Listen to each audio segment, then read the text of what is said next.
নির্বাচনে অংশ নিতে পারবে না আওয়ামী লীগ, জানালেন প্রধান উপদেষ্টা। কার্যক্রম নিষিদ্ধ হওয়ায় ইসির তালিকা থেকেও বাদ। গণভোটে আইন প্রণয়ন, সংবিধান সংশোধন সম্ভব নয় বলছে বিএনপি। সই করা জুলাই সনদ মেনে নেয়ার প্রতিশ্রুতি। একই দিনে নির্বাচন, গণভোটে গুরুত্ব হারাবে সংস্কার, দাবি জামায়াতের। জুলাই সনদের আইনি ভিত্তি দিলেও দায় দেখায়নি সরকার, বলছে এনসিপি। এবং জাতীয় নির্বাচনের দিনেই গণভোটের আয়োজনকে স্বাগত জানিয়েছে সাধারণ মানুষ। প্রধান উপদেষ্টার ভাষণে মিশ্র প্রতিক্রিয়া।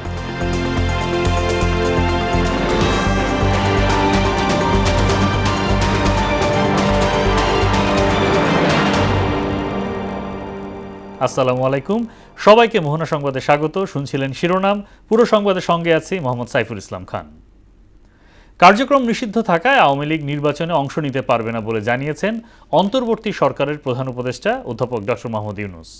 বৃহস্পতিবার যুক্তরাজ্যের আন্তর্জাতিক উন্নয়ন মন্ত্রী ব্যারনেস জেনি চ্যাপম্যানের সঙ্গে বৈঠকে এমনটা জানান তিনি। শুক্রবার প্রধান উপদেষ্টার প্রেস উইং থেকে এক বিজ্ঞপ্তিতে এ তথ্য জানানো হয়েছে। প্রধান উপদেষ্টা বলেন, সন্ত্রাস বিরোধী আইনের অধীনে কার্যক্রম স্থগিত থাকায় আওয়ামী লীগ নির্বাচনে অংশ নিতে পারবে না এবং নির্বাচন কমিশন পরবর্তীতে নিবন্ধিত রাজনৈতিক দলের তালিকা থেকে দলটিকে বাদ দিয়েছে। জাতির উদ্দেশ্যে প্রধান উপদেষ্টা ডক্টর মোহাম্মদ ইউনূসের দেয়া ভাষণে ফেব্রুয়ারিতে নির্বাচন ও গণভোটের ঘোষণাকে স্বাগত জানিয়েছে ইউরোপীয় ইউনিয়ন। বৃহস্পতিবার রাতে সামাজিক যোগাযোগ মাধ্যম ফেসবুকে ইউ বাংলাদেশের অফিসিয়াল পেজে তথ্য জানানো হয়। বার্তায় বলা হয়, বাংলাদেশের অন্তর্বর্তীকালীন সরকারের অধীনে গণতান্ত্রিক নির্বাচনকে সমর্থন করে ইউ। আগামী বছরের ফেব্রুয়ারিতে অংশগ্রহণমূলক, অবাধ ও সুষ্ঠু নির্বাচন আয়োজনের জন্য আমরা প্রধান উপদেষ্টা ইউনূসের নেতৃত্বকে স্বাগত জানাই। সকল ক্ষেত্রে রাজনৈতিক ঐক্যের ব্যাপারে পরামর্শও দিয়েছে ইউরোপীয় ইউনিয়ন। গণভোটে নয়, নির্বাচিত সংসদের মাধ্যমে আইন প্রণয়ন ও সংবিধান সংশোধন করতে হবে জানালেন বিএনপির স্থায়ী কমিটির সদস্য সালাউদ্দিন আহমেদ। জুলাই সনদে স্বাক্ষরিত বিষয়গুলো মেনে নিতে বিএনপি প্রতিজ্ঞাবদ্ধ বলেও জানান তিনি। এক্ষেত্রে চাপিয়ে দেয়া কোনো ইস্যু তার দল মেনে নেবে না বলেও সাফ জানান সালাউদ্দিন। শুক্রবার সকালে রাজধানীর শাহবাগে এক অনুষ্ঠানে এসব কথা বলেন তিনি। তানজিদ ভুইয়ার প্রতিবেদন। নারীর উপর সহিংসতা ও অসম্মানজনক আচরণ প্রতিরোধে এ মৌন মিছিলের আয়োজন করে নারী ও শিশু অধিকার ফোরাম। নারীকে অপমানের প্রতীকী প্রতিবাদে মুখে কালো কাপড় বেঁধে মিছিলে অংশ নেন তারা। মিছিল পূর্ব সমাবেশে কথা বলেন বিএনপির নারী নেতৃবৃন্দ। বলেন, ফ্যাসিস্ট বিদায় নিলেও এখনো থামেনি নারীর উপর নিপীড়ন। সমালোচনা করেন জামায়াতের নারী বিদ্বেষী নানা বক্তব্যেরও। আমরা আমাদের পুরুষ এবং নারীর সম অধিকার চাই। তাই যারা বলে ৫ নয়, সে কি বলবার ক্ষমতা রাখে? ভাইয়েরা, বোনেরা, নারীর প্রতি যে সহিংসতা হচ্ছে, যে অত্যাচার করা হচ্ছে, সেটার জন্য এই পুরুষতান্ত্রিক সমাজ ব্যবস্থায় এখনো কেন সোচ্চার হয় না? আমরা যদি একত্রে থাকি, ইনশাআল্লাহ কোনো অপশক্তি আমাদেরকে রুখে দিতে পারবে না। এ সময় বিএনপির স্থায়ী কমিটির সদস্য সেলিমা রহমান বলেন, একটি ধর্মভিত্তিক রাজনৈতিক দল নারীদের নানা অজুহাতে ঘরে বন্দী রাখতে চায়।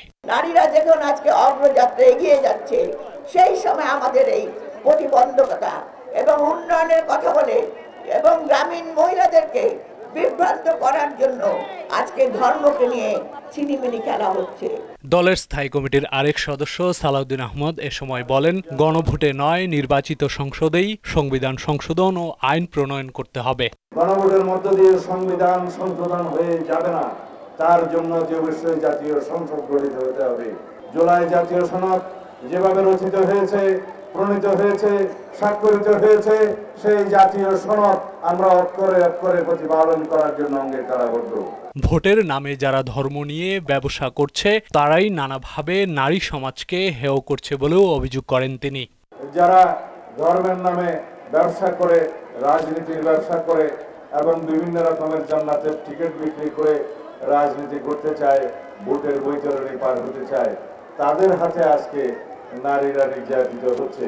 জামায়াত আমিরের নারীর কর্মঘণ্টা কমিয়ে আনার বক্তব্যেরও সমালোচনা করেন সালাউদ্দিন আহমেদ। অর্ধেক নারী অর্ধেক পুরুষ, তাদের অগ্রগতি নিশ্চিত করতে হবে। তানজিদ ভুইয়া, মোহনা সংবাদ, ঢাকা। বিএনপি নির্বাচনে জয়লাভ করলে জুলাই সনদের ঐক্যমত্য বিষয়গুলো আইনে পরিণত করবে বলে জানিয়েছেন বিএনপি নেতা ইশরাক হোসেন। শুক্রবার বিকেলে ঢাকা ৬ আসনে নিজ নির্বাচনী এলাকায় সমাবেশ ও গণমিছিলে তিনি কথা বলেন। মিছিলটি ইশরাক হোসেনের নির্বাচনী এলাকার বিভিন্ন সড়ক প্রদক্ষিণ করে। মিছিলের আগে সমাবেশে তিনি বলেন, ভবিষ্যতে আর কাউকে স্বৈরাচার হতে দেয়া হবে না। ইশরাক বলেন, বাংলাদেশে রাজনীতি করতে হলে বাংলাদেশপন্থী রাজনীতি করতে হবে। জুলাই সনদের মাধ্যমে বিগত বছরে যারা আন্দোলন সংগ্রামের অগ্রভাগে ছিল তাদের যাতে ভবিষ্যতে একটা সুরক্ষা তারা পায়, সেটার জন্য যদি প্রয়োজনীয় কোনো আইন তৈরি করতে হয় সেটাও সেই সংসদে উত্থাপিত করা হবে। একই দিনে নির্বাচন, গণভোট সংস্কারকে গুরুত্বহীন করবে বলে জানিয়েছে জামায়াত। নির্বাচনের সুষ্ঠু পরিবেশ নিশ্চিতে ৩ জন উপদেষ্টার অপসারণ দাবি করেন ৮ দলের নেতারা। অন্যদিকে নির্বাচন, গণভোট একই দিনে দেয়ায় সরকারকে ধন্যবাদ জানিয়েছেন গণ অধিকার পরিষদের সভাপতি নুরুল হক নূর। জুলাই সনদের উপর আলাদা গণভোট অসম্ভব বলে মন্তব্য করেন তিনি। শুক্রবার সকালে রাজধানীতে আলাদা অনুষ্ঠানে অংশ নিয়ে তারা এসব কথা বলেন। সুরাইয়া মুন্নির প্রতিবেদন। মগবাজারে আলফালা মিলনায়তনে আন্দোলনরত ৮ দলের নেতারা যৌথ সংবাদ সম্মেলনের আয়োজন করে। এতে জামায়াতে ইসলামের নায়েবে আমির ডক্টর সৈয়দ আব্দুল্লাহ মোহাম্মদ তাহের বলেন, প্রধান উপদেষ্টার বক্তব্যে মনে হয়েছে একটি দলের আপত্তি মেনে সরকার আপোস করছে। সরকার নিয়োজিত কমিশনের সুপারিশকে গ্রহণ না করে সেখানে যথেষ্ট কাটছাঁট দিয়ে একটি দলের সাথে ব্যাপক কম্প্রোমাইজ করে জনগণের স্বার্থ নয়, একটি বিশেষ দলের স্বার্থেই অনেক পরিবর্তনের তার ভাষণ দিয়েছেন। নির্বাচনের দিনে গণভোট সংস্কারকে গুরুত্বহীন করবে উল্লেখ করে নিরপেক্ষ নির্বাচন আয়োজনে ৩ উপদেষ্টার পদত্যাগের দাবি জানান ৮ দলের নেতারা।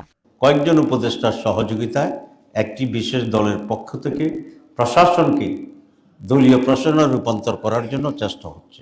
কমপক্ষে ৩ জন উপদেষ্টা আছে যারা ওনাকে মিসগাইড করতেছে, আমরা তাদের অপসারণ দাবি করছি। এদিকে প্রধান উপদেষ্টার ভাষণ নিয়ে দলীয় কার্যালয়ে আনুষ্ঠানিক প্রতিক্রিয়া ব্যক্ত করে গণ অধিকার পরিষদ। এতে একই দিনে নির্বাচন, গণভোট আয়োজনে সরকারের সিদ্ধান্তকে স্বাগত জানান গণ অধিকার পরিষদ সভাপতি নুরুল হক নূর। জনগণের রাজনৈতিক দলসমূহের একটা দাবি জাতীয় নির্বাচনের দাবি, তো কাজেই জাতীয় নির্বাচনের একই দিনে গণভোট যেন করার ক্ষেত্রে সরকার পদক্ষেপ নেয়, তো সেই ক্ষেত্রে সরকার কিন্তু সেই দাবিটা গ্রহণ করেছে।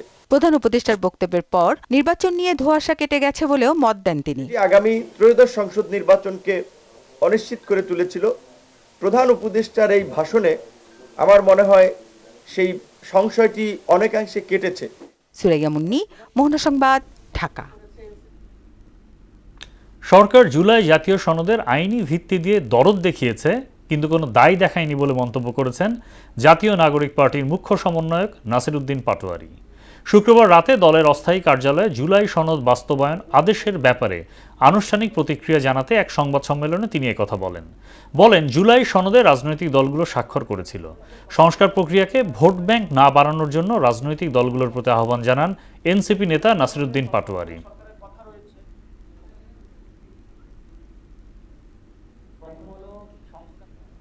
জাতির উদ্দেশ্যে প্রধান উপদেষ্টার ভাষণ নিয়ে মিশ্র প্রতিক্রিয়া জানিয়েছেন বিভিন্ন শ্রেণী পেশার মানুষ। এই একটি ভাষণ অনেক প্রশ্নের জবাব দিয়েছে বলে মন্তব্য করেছেন অনেকে। তবে জাতীয় নির্বাচনের দিনেই গণভোটের আয়োজনকে সাধুবাদ জানিয়েছেন অধিকাংশ মানুষ। বিএনপি চেয়ারপারসনের উপদেষ্টা হাবিবুর রহমান হাবিব বলেছেন, এ ভাষণের মধ্য দিয়েই নির্বাচনী মহড়া শুরু হলো। মোহাম্মদ সোহেলের তোলা ছবিতে মনিরুল ইসলামের বিশেষ প্রতিবেদন। আগামী জাতীয় সংসদ নির্বাচনের দিনেই গণভোটের আয়োজন করা হবে। প্রধান উপদেষ্টা প্রফেসর মোহাম্মদ ইউনূসের ভাষণে মূলত নির্বাচনের তারিখ ঘোষণা, সংস্কার কার্যক্রমের অগ্রগতি এবং জুলাই জাতীয় সনদ বাস্তবায়ন নিয়ে সৃষ্টি হয়েছে মিশ্র প্রতিক্রিয়া। আপনি হ্যাঁ বা না ভোট দিয়ে আপনার মতামত জানাবেন। তার এই ভাষণ প্রতিক্রিয়া জানতে দিনভর আমরা কথা বলেছি রাজনীতিবিদ, ব্যবসায়ী, দিনমজুর সহ সমাজের নানান স্তরের মানুষের সঙ্গে। এ ভাষণ নিয়ে তারা কি ভাবছেন, তাদের প্রত্যাশাটা বাই কতখানি, সে বিষয় নিয়েই আমাদের আজকের বিশেষ প্রতিবেদন।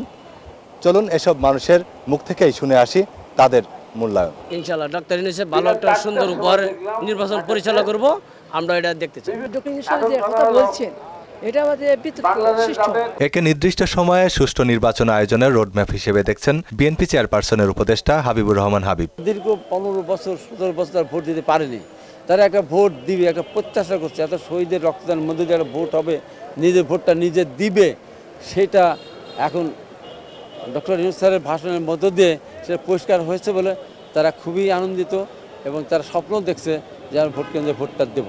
একই দিনে গণভোট আয়োজনের সিদ্ধান্তকে ডক্টর ইউনূসের দূরদর্শিতা বলে মনে করছেন অনেকেই। ওই দিনে যদি গণভোট অনুষ্ঠিত হয় তাহলে বাংলাদেশের ৩,০০০ কোটি টাকা সেভ হবে। এই ৩,০০০ কোটি টাকা আমাদের মতো একটা গরিব রাষ্ট্রে অর্থনীতিতে বিরাট ভূমিকা রাখবে। প্রধান উপদেষ্টার এই বক্তব্যের মধ্য দিয়ে জুলাই সনদ নিয়ে যে এক ধরনের শঙ্কা বা সংশয় ছিল সেটা কেটে গেছে এবং নির্বাচন নিয়েও যে ধরনের একটা শঙ্কা ছিল সেটাও কেটে গেছে, কারণ তার বক্তব্যে গতকালকে ফেব্রুয়ারিতে প্রথমার্ধে যে নির্বাচন সে বিষয়টি তিনি পুনর্ব্যক্ত করেছেন। নির্ধারণ করে দেয়া হয়েছে গণভোটের 4টি প্রশ্ন। 1 নম্বরে থাকছে নির্বাচনকালীন তত্ত্বাবধায়ক সরকার, নির্বাচন কমিশন সহ অন্যান্য সাংবিধানিক প্রতিষ্ঠান জুলাই সনদের ভিত্তিতেই হবে। আগামী সংসদ নির্বাচন হবে 2 কক্ষ বিশিষ্ট। জাতীয় সংসদ নির্বাচনে দলগুলোর প্রাপ্ত ভোটের অনুপাতে 100 সদস্য বিশিষ্ট একটি উচ্চকক্ষ গঠিত হবে। জুলাই জাতীয় সনদে রাজনৈতিক দলগুলোর ঐক্যমত্য বাস্তবায়ন করবে নির্বাচিত সরকার এবং জুলাই সনদে বর্ণিত অন্যান্য সংস্কার রাজনৈতিক দলগুলোর প্রতিশ্রুতি অনুসারে বাস্তবায়ন করা হবে। সংস্কার প্রক্রিয়া ও অর্থনীতির চলমান চ্যালেঞ্জ মোকাবেলায় আরও সুনির্দিষ্ট দিক নির্দেশনা চান সাধারণ মানুষ। আর তরুণরা চায় মূল্যস্ফীতি নিয়ন্ত্রণ, বেকারত্ব হ্রাস এবং দ্রুত সময়ে কার্যকর সুশাসন প্রতিষ্ঠা। তরুণ সমাজের যে প্রত্যাশা ছিল সেটি পূরণ হয়েছে এবং আমরা এই বক্তব্যকে সাধুবাদ জানাই। প্রথমবারের মতো হয়তো এই প্রজন্ম ভোট উৎসবে অংশগ্রহণ করবে। ভোট সুস্থ মতন হয়, এই 15 বছর থাকি যে লোক ভোট দিতে পারে না সেই লোকও ভোট দিবে। দেশের কোনো পরিবেশই সুন্দর নাই, আর মনে করেন দেশের চেয়ে আগের থেকে অনেক পরিবর্তন খারাপ। মনিরুল ইসলাম, মোহনা সংবাদ, ঢাকা। লকডাউনের অজুহাতে রাজধানীতে বেড়েছে বেশিরভাগ সবজির দাম। বাড়তি দামে বিক্রি হচ্ছে পেঁয়াজ, আলু। ঊর্ধ্বমুখী মাছের বাজার, তবে কমেছে চাল, ব্রয়লার মুরগি ও ডিমের দাম। নিত্য পণ্যের দাম নিয়ন্ত্রণে উৎপাদন থেকে বাজার পর্যন্ত প্রতি ধাপে তদারকির দাবি জানিয়েছেন ভোক্তারা। উষা ফেরদৌসের প্রতিবেদন।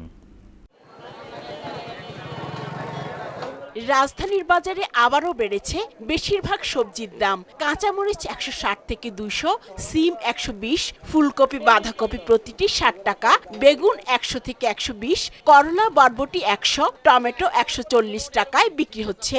দাম বাড়ার কারণ হিসেবে লকডাউনকে দায়ী করছেন ব্যবসায়ীরা। 13 তারিখে একটা ঝামেলা ছিল, এই কারণে অনেকে ঝুঁকি নিয়ে গাড়িগুলো নিয়ে মাল আসে না, এই কারণে একটু বাড়ছে। মাঝখান থেকে কমই ছিল, এখন আবার এই সবজির দামটা সবটাই বাড়ছে। সব 80 টাকার উপরেই। ওনাদের কাছে বললে আজকে আসে নাই, আর একদিন বলে যে গাড়ি আসে নাই, নানান কাহিনী এরা বলতেছে। কৃষকের গোলায় পেঁয়াজ না থাকায় অক্টোবর থেকে ডিসেম্বর পর্যন্ত সাধারণত বাড়তি দামেই বিক্রি হয় পেঁয়াজ।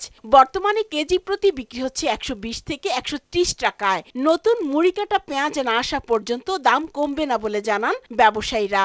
এদিকে কেজিতে 5 টাকা বেড়ে প্রতি কেজি আলু বিক্রি হচ্ছে 25 টাকায়। আলু 14 টাকা 15 টাকা পাইকারি ছিল, এখন পর্যন্ত মনে হয় 19 টাকা 20 টাকা পাইকারি। আমরা খুচরা বেশি 25 টাকা। নতুন পেঁয়াজ আইলে একটা সম্ভাবনা থাকবো কম না, নাহলে কমবো না। কন্ট্রোলিং সিস্টেম এটা আর একটু ইমপ্রুভ করা উচিত, যাতে ব্যবসায়ী সিন্ডিকেটটা যাতে এরকম কাজ না করতে না পারে। বাজারে ফার্মের মুরগির ডিমের দাম কমেছে। গেল সপ্তাহে প্রতি ডজন ডিমের দাম ছিল 130 থেকে 140 টাকা। বর্তমানে তা কমে বিক্রি হচ্ছে 120 থেকে 30 টাকায়। এছাড়া প্রতি কেজি ব্রয়লার মুরগি 170 থেকে 180 টাকা ও সোনালী 270 থেকে 300 টাকায় বিক্রি হচ্ছে। ব্রয়লার মুরগির উপর আমাদের মতো নিম্ন মধ্যবিত্ত বা নিম্ন শ্রেণী যেটা সবাই নির্ভর করে, কিন্তু চট্টগ্রামের আর ঢাকায় মুরগির দামের ডিফারেন্সটা অনেক বেশি। বাজারে সরবরাহ বেড়ে কমেছে চালের দাম। প্রতি কেজি স্বর্ণা 50 টাকায় বিক্রি হচ্ছে। পাইজাম কেজিতে 5 টাকা কমে 55 টাকায় বিক্রি হচ্ছে। কমেছে মিনিকেট চালের দামও। মিনিকেট চাল যাইতেছে 75 টাকা, 28 চাল যাইতেছে 58 টাকা। তবে সরবরাহ সংকটের অজুহাতে বাড়তি দামে বিক্রি হচ্ছে বেশিরভাগ মাছ। নদীর মাছ মধ্যবিত্তের নাগালের বাইরে। চাষের মাছ কিনতেও হিমশিম অবস্থা নিম্ন ও সীমিত আয়ের মানুষের। বাংলাদেশে তো নদীমাতৃক দেশ, এদের তো মাছের দাম হিসেবে অনেক কম হওয়ার কথা, কিন্তু সেই হিসাবে অনেক বেশি দাম। সাধারণ চাকরি বাকরি করে মাছ খাওয়া সম্ভব না। মধ্যবিত্ত নিম্নবিত্তদের জন্য আসলে এইভাবে মাছ কিনে বিশেষ করে ঢাকা শহরে খাওয়া ভেরি টাফ। উষা ফেরদৌস, মোহনা সংবাদ, ঢাকা। রংপুরের ব্যবসায়ী আশরাফুল হককে হত্যা করে লাশ 26 টুকরো করে জাতীয় ঈদগাহ ময়দানের পাশে ফেলে রাখার মামলার প্রধান আসামি জরেজকে গ্রেফতার করা হয়েছে। শুক্রবার রাতে কুমিল্লা থেকে তাকে গ্রেফতার করা হয়। পরকীয়ার জেরে হত্যাকাণ্ড ঘটানো হয়েছে বলে জানিয়েছে মহানগর গোয়েন্দা পুলিশ। এর আগে বৃহস্পতিবার সন্ধ্যায় হাইকোর্ট এলাকায় নীল রঙের ড্রামের ভেতরে 26 টুকরো মরদেহ উদ্ধার করে পুলিশ। পরে আঙ্গুলের ছাপের মাধ্যমে খণ্ডবিখণ্ড লাশের পরিচয় শনাক্ত করা হয়। পর্যটন খরায় ফাঁকা Saint Martin. Cox's Bazar Saint Martin নৌরুটে 2টি জাহাজ প্রশাসন চলাচলের অনুমতি দিলেও গেল এক সপ্তাহে ছাড়েনি কোনো জাহাজ। ফলে ব্যবসা বাণিজ্য না জমায় আর্থিক সংকটে বেড়েছে দ্বীপে। দ্বীপবাসীর দাবি, বিধিনিষেধ শিথিল করা না হলে সংকট আরও বাড়বে। আফসার কবির আকাশের প্রতিবেদন, জানাচ্ছেন আফরিন পপি। পর্যটক খরায় চিরচেনা সেন্ট মার্টিন যেন নতুন রূপে। নেই কোনো ভিড়, ফাঁকা হোটেল মোটেল, রেস্টুরেন্ট আর জনশূন্য সৈকত, যেটিতেও নেই জাহাজের হুইসেল। সবখানেই যেন শুনশান নীরবতা। পর্যটকের আনাগোনা না থাকায় ব্যবসায় মন্দাভাব। আগে 4 মাস ব্যবসা করে সারা বছর সংসার চললেও এখন মাত্র 2 মাসের আয়ে টিকে থাকা কষ্ট হচ্ছে বলে জীবিকার খোঁজে দ্বীপ ছাড়তে বাধ্য হচ্ছেন অনেকেই। 9 মাস ব্যবসা বন্ধ থাকার পরে এলাকার মানুষগুলি অনাহারে দিন কাটাচ্ছে। পর্যটনের কারণে আমরা অনেক কষ্ট আছে। এই কষ্টের কারণে আর এখন বাড়ানো কিছু না, আর প্রতিদিন চার্জ বিল দিয়ে করতে 300 টাকা 400 টাকার মতন। আমাদের দ্বীপ থেকে 200+ ছেলেরা বাইরে পড়ালেখা করে। আজকে তাদের এই খরচের টাকা না দেওয়ার কারণে, তাদের ইনকাম সোর্স না থাকার কারণে তারা ক্লাস করতে যেতে পারতেছে না। অনেক ছেলেমেয়ে আছে পরীক্ষায় অ্যাটেন্ড করতে পারে নাই। আগে অক্টোবর থেকে পর্যটক আসা শুরু হলেও বিধিনিষেধে থেমে গেছে আনাগোনা। এবারও নভেম্বরের শুরুতে ভ্রমণ উন্মুক্ত হলেও জাহাজ চলাচল না করায় দেখা নেই পর্যটকের। সেন্ট মার্টিনে হোটেল মোটেল ও রেস্টুরেন্ট মিলে 2 শতাধিক ব্যবসা প্রতিষ্ঠান থাকলেও চরম মন্দায় মালিকরা। গত 3 বছর ধরে মানে এত পরিমাণ লোকসানের মধ্যে আছে যেটা আসলে ভাষায় প্রকাশ করার মতো না। এখন কোনো জায়গায় গেলেও আমরা আসলে এই ব্যাপারটা নিয়ে সাপোর্ট পাই না। পর্যটক না আসাতে আমাদের রিসোর্টগুলো বন্ধ, আর যার কারণে আমরা স্টাফদের কোনো ধরনের বেতন দিতে খুব হিমশিম পাচ্ছি। এই দ্বীপের মধ্যে আর আছি খুব কষ্টের বিনিময়ে। আর যেই নাকি মনে করো আগে আলসাস করে খাইতাম, এখন এবার তো বাতে গিয়ে গই। এমন বাস্তবতায় দ্বীপের মানুষজন খুব কষ্টে দিন যাপন করছে জানিয়ে সেন্ট মার্টিন ইউনিয়ন পরিষদের চেয়ারম্যান বলেন, সাগরে মাছ না ধরা পড়ায় জেলেরাও কষ্টে আছে। সেন্ট মার্টিনবাসী দিন দিন অনাহারে বুক করতেছিল। এখন অনেক লোক টেকনাফ কক্সবাজার চলে আসে ব্যবসা করার জন্য, অটো চালার জন্য। কেন সেন্ট মার্টিন ব্যবসা বাণিজ্য হয় নাই, এজন্য 8 বর্গ কিলোমিটার আয়তনের সেন্ট মার্টিন দ্বীপে প্রায় 10,000 মানুষের বসবাস। আফরিন পপি, মোহনা সংবাদ।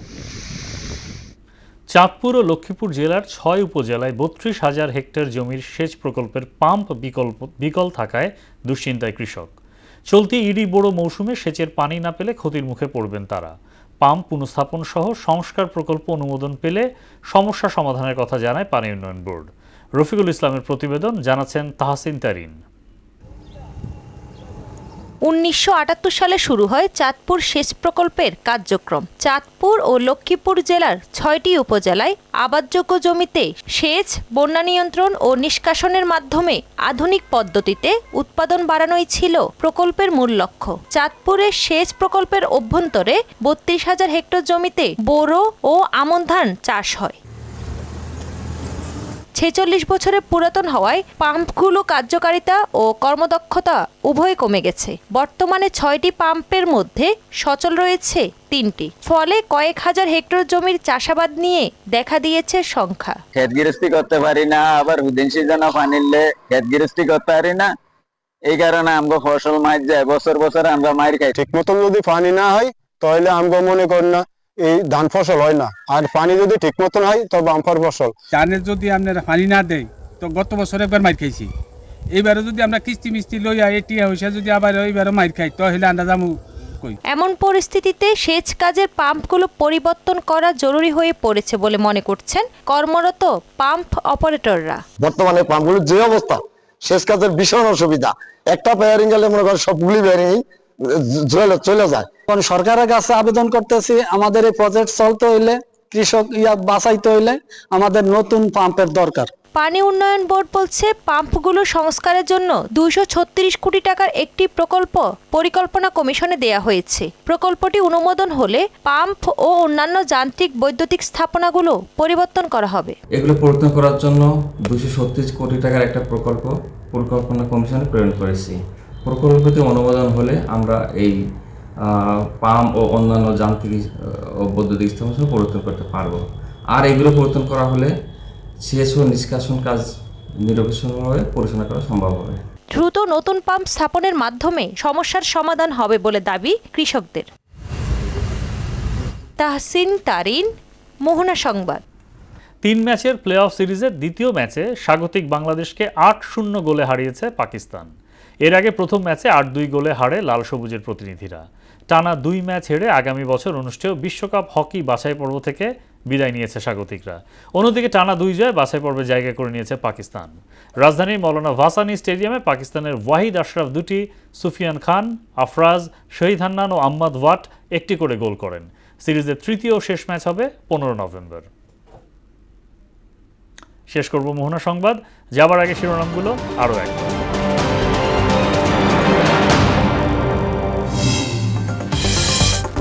নির্বাচনে অংশ নিতে পারবে না আওয়ামী লীগ, জানালেন প্রধান উপদেষ্টা। কার্যক্রম নিষিদ্ধ হওয়ায় ইসির তালিকা থেকেও বাদ।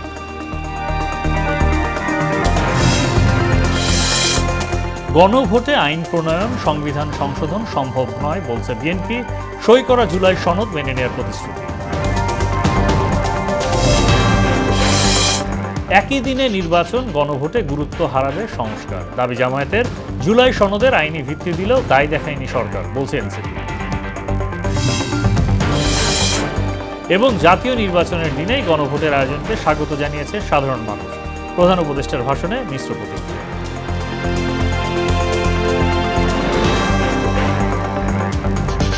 এই ছিল মোহনা সংবাদে। মোহনার সবশেষ খবর জানতে ভিজিট করুন www.mohon.tv। সংবাদ দেখতে পারেন ফেসবুক, ইউটিউবেও। এতক্ষণ সঙ্গে থাকার জন্য ধন্যবাদ।